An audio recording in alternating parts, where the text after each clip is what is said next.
Seja bem-vindo a mais um episódio de Teologia do Corpo Seed by Seed, diretamente aqui da Casa São Francisco de Sales, da comunidade Sementes do Verbo, no Rio de Janeiro.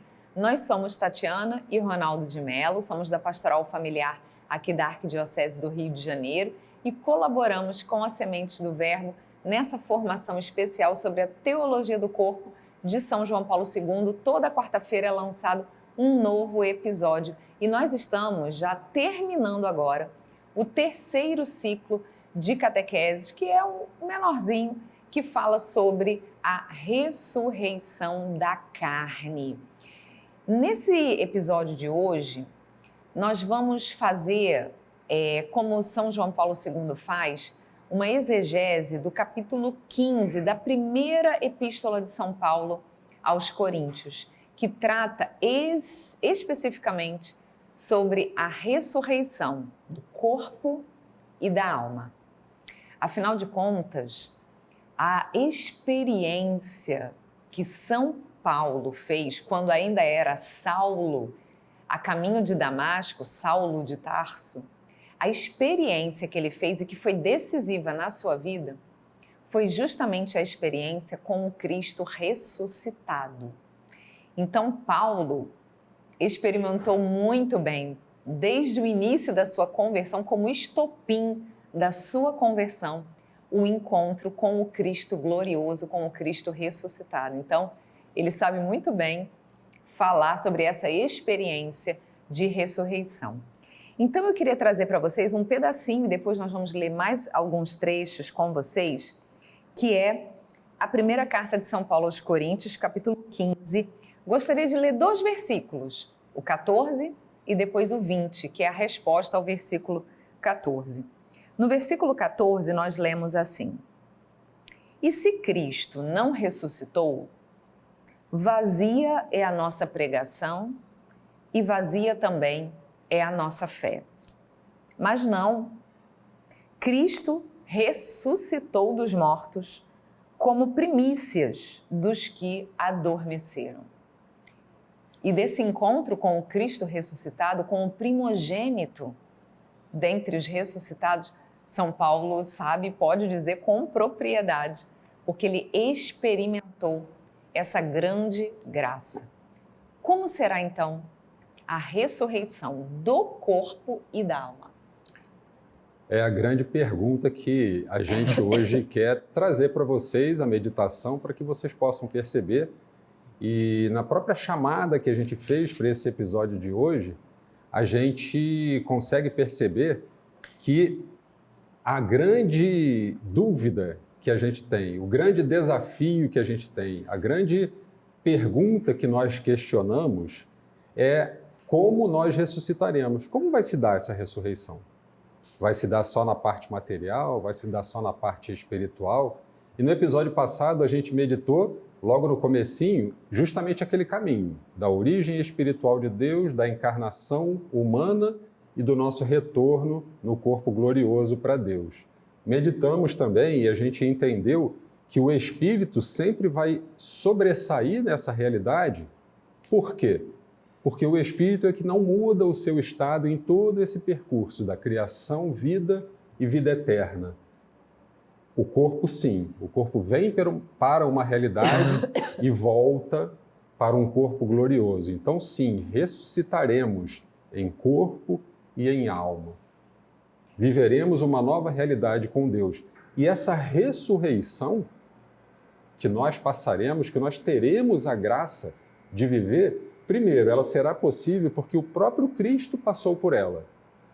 O Cristo não disse que era o caminho, a verdade e a vida? Se ele era o caminho, qual foi o caminho que ele percorreu? De vencer o pecado, na verdade ele não teve pecado nenhum, mesmo na sua humanidade, mas vencendo o pecado e ressuscitando. Então esse é o primeiro ponto que nos leva a crer que ressuscitaremos como Cristo ressuscitou, em corpo e em alma. E a ressurreição é uma grande resposta de Deus à inevitabilidade morte humana. A ressurreição é uma resposta de Deus, uma resposta de amor. Porque a depender apenas do pecado humano, o homem morreria e morreria para sempre. mas graças à grande misericórdia, ao grande amor de Deus, Ele permitiu que nós ressuscitássemos. Nós, no caso, ainda estamos vivos, mas vai permitir que nós ressuscitemos num futuro de corpo e alma como resposta de amor. Sairemos dessa realidade que apodrece, dessa realidade frágil, dessa realidade pequena, para uma realidade de vida eterna. Até porque, nesse mesmo capítulo 15 da primeira carta de São Paulo aos Coríntios, lá no versículo 26, São Paulo chama muito a atenção que o último inimigo a ser destruído por cada um de nós será a morte. E a gente sabe que não se trata apenas da morte material, mas a morte que leva à pior morte que nós possamos ter, a morte espiritual causada pelo pecado que nos afasta da realidade misericórdia divina de Deus. Você já deve ter ouvido falar, né? Todo mundo sabe, que como é que se faz o antídoto para um veneno de cobra, um veneno mortal. Ele é feito com o próprio veneno. Da mesma forma, Cristo destruiu a morte com a sua morte, entregando o seu corpo para que também o nosso corpo um dia possa ter a vida eterna. E São Paulo, que fala muito sobre a ressurreição, a vida eterna na glória, como esse prêmio de quem corre aqui na terra, de quem carrega a sua cruz aqui na terra, como Cristo carregou a sua, ele nos fala, ainda nesse capítulo 15, nos versículos do 42 ao 46. Vejam só que explicação eloquente e inspirada, verdadeiramente inspirada, São Paulo nos dá. O mesmo se dá com a ressurreição dos mortos.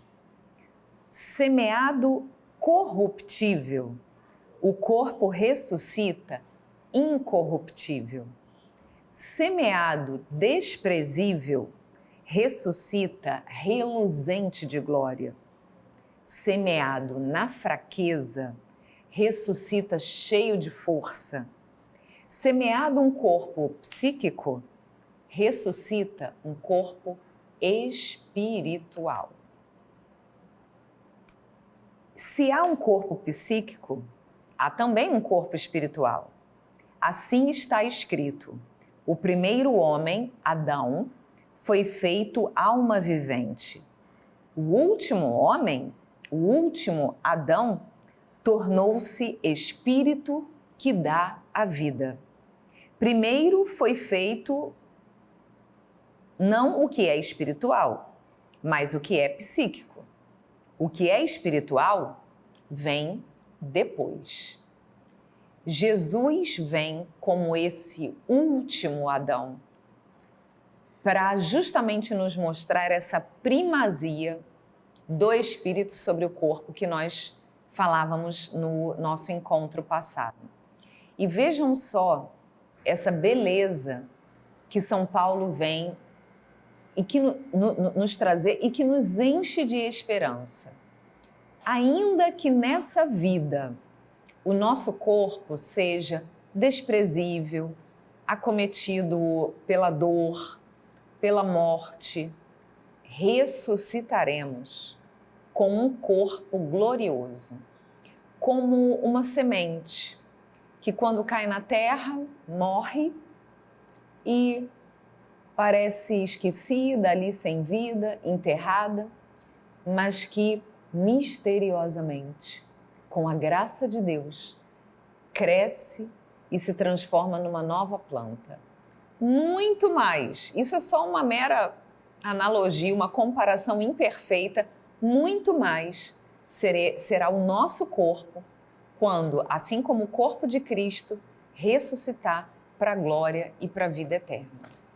Então fica o convite para que você possa, ao final desse nosso encontro de hoje, ler todo o capítulo 15 da primeira carta de São Paulo aos Coríntios, porque você vai entender toda essa dinâmica. Aqui a gente está pegando trechos para montar um percurso, mas é importante que você leia e medite todo esse capítulo 15 para que você possa entender toda essa realidade, como São Paulo fala lá nesse capítulo 15 da primeira carta aos Coríntios, no versículo 45, sobre a vivificação do corpo mediante o Espírito. E ele fala da criação de Adão, né? Que foi feita uma alma vivente, uma psique espiritual que se tornou alma vivente. É um caminho percorrido por todos nós e é um caminho que permitiu que a nossa existência acontecesse.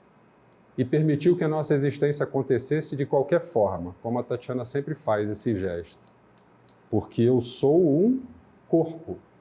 Se eu fosse e estivesse apenas na realidade espiritual, alguém ia conseguir me ver? Ninguém ia conseguir me ver. Então, foi a forma de nós virmos a realidade, a matéria, virmos o que é visível, que Deus uniu inseparavelmente, com exceção do momento da morte, essa realidade espiritual e essa realidade material. E falando de vida, a gente pode comparar que a morte e a ressurreição serão mais ou menos como nessa vida as dores de parto. O próprio São Paulo, em Romanos 8, ele fala isso, Romanos 8, do 18 ao 21.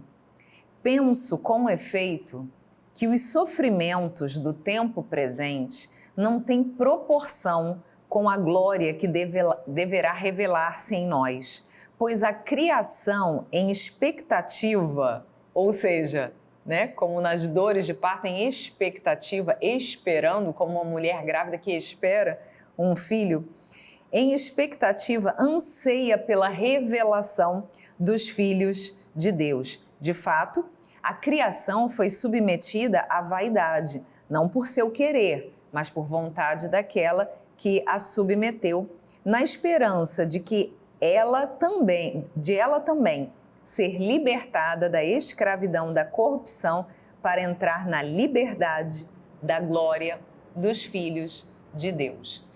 Toda a criação anseia por esse momento em que será libertada para essa glória, para a verdadeira manifestação do plano original de Deus que se dará na eternidade. É como as dores de parto.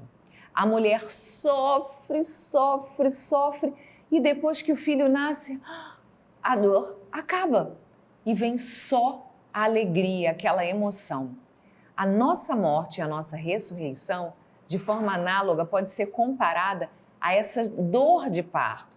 Aqui nessa vida, nós sofremos, vivemos neste vale de lágrimas, mas quando nós abrirmos os nossos olhos para a realidade do outro mundo, como Jesus diz, nós vamos finalmente nos encontrarmos com o nosso Pai, com a nossa mãe e teremos essa felicidade plena. Vai ser nascer de novo, passando por essas dores de parto. São Paulo fala, eu tenho certeza que nenhum sofrimento nessa vida pode se comparar à glória que nos espera e à felicidade que nos espera.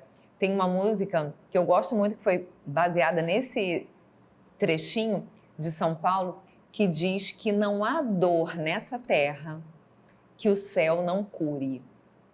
Então, por mais que você tenha passado por muitas dores, por mais que você passe por angústia, depressão, ansiedade, dor na alma mesmo, sabe? Síndrome do pânico, uma tristeza profunda, uma angústia que você não sabe nem dizer o que é. Por mais que você tenha sofrido muito pelas pessoas com quem você se deparou nessa vida, traumas muito fundos e profundos e difíceis de serem curados, entrega tudo para Jesus. Ele que sofreu o peso dos pecados e das dores da humanidade inteira. Ele sabe melhor do que você aquilo que você sente, ele sabe o que é a dor. O evangelista descreveu Jesus falando que a alma dele estava com uma tristeza mortal, triste até a morte. Ele que carregou os pesos de toda a maldade humana nas suas costas, na sua alma, entrega todas as tuas dores para Jesus e se lembra disso, que tudo isso é, na verdade, uma ponte, uma dor de parto, uma dor muito grande, muito forte, mas que vai contribuir para a nossa salvação, para a nossa redenção.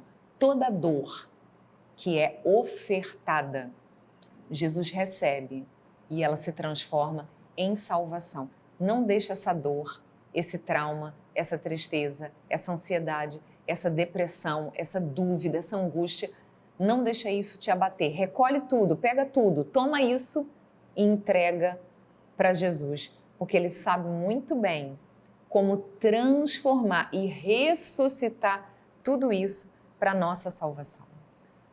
O grande convite que nos é feito é, de fato, sentir essas dores de parto. Mas sentir as dores de parto não por querermos sentir dor, mas pela esperança do que vem depois. Da mesma forma que a mulher que espera o seu filho e que sofre, né, como a Tatiana falou, lá na hora de nascer, mexe para cá, mexe para lá, mas a alegria do nascimento, né, talvez as mulheres possam ser as que melhor testemunhem esse sentimento específico. Na verdade, são as únicas que podem, porque são as únicas que podem gerar um filho. Mas no sentido do sentimento, né, daquele amor, daquele afeto e daquela esperança que aquela nova vida surja, que aquela nova vida aconteça. É o convite que Cristo faz para a gente de vivermos aqui na Terra de forma que a gente aproxime o material e o espiritual, o corpo e a alma, para que a gente possa, nesse novo nascimento, ressuscitarmos em corpo e ressuscitarmos em alma, que é o tema dessa nossa meditação de hoje. Se nós formos pensar numa ressurreição completa, e para comprovar mais uma vez que nós somos uma unidade perfeita de corpo e alma, não faria sentido Jesus ter ressuscitado só espiritualmente, porque na sua ressurreição unicamente espiritual estaria havendo uma separação da nossa realidade de como nós fomos criados. Então não é possível haver uma ressurreição, esse novo nascimento, né, fazendo esse paralelo com as dores do parto de quem nasce, mas aquelas dores do parto de quem espera para renascer para a vida eterna, para renascer para uma nova realidade. Esse renascer nessa nova realidade tem que ser material e tem que ser espiritual. Essas duas realidades têm que estar incluídas, porque nós somos essa unidade básica. Se fôssemos pensar única e exclusivamente na redenção, na ressurreição espiritual, os dons do Espírito Santo seriam capazes e suficientes para fazer com que o nosso espírito ressuscitasse. Porque são os dons que o Espírito Santo nos capacita, nos dá, nos oferece, suficientes para que a gente possa viver essa ressurreição, mas tem a ressurreição do corpo. E a ressurreição do corpo é feita através dessa redenção do corpo de Cristo, morto na cruz e ressurgido. Será a ressurreição que vai redimir o nosso corpo. Então, os dons do Espírito Santo redimem o nosso espírito e a ressurreição, como a ressurreição de Cristo, redime o nosso corpo para que a gente volte nessas dores desse renascimento, nessas dores de parto desse renascimento, voltemos para a realidade de Deus em corpo e em alma. E assim como a morte é a separação daquilo que deveria ser inseparável, que é a matéria e a alma, ou seja, a realidade material e a realidade espiritual, a ressurreição vem fazer o contrário.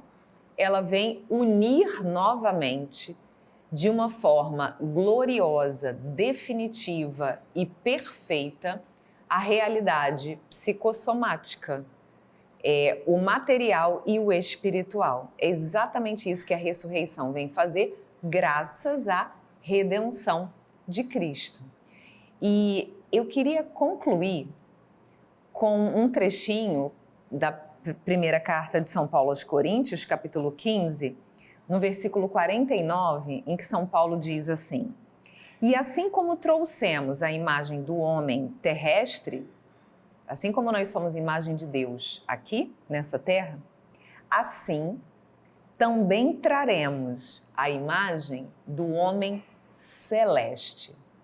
Ou seja, na glória, na ressurreição de corpo e alma, nós seremos imagem de Deus como um homem celeste, um ser humano que vai encontrar o seu destino final no céu.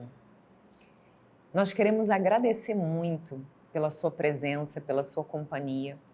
E no finalzinho desse episódio, em que nós fechamos o terceiro ciclo, o ciclo da ressurreição da carne, te convidar para que você continue conosco, porque agora São João Paulo II vai fazer a ponte entre o final dessa primeira parte, que é o ciclo da ressurreição, e a próxima parte, que vai ser justamente a nossa vocação, o destino do nosso corpo, que é o amor.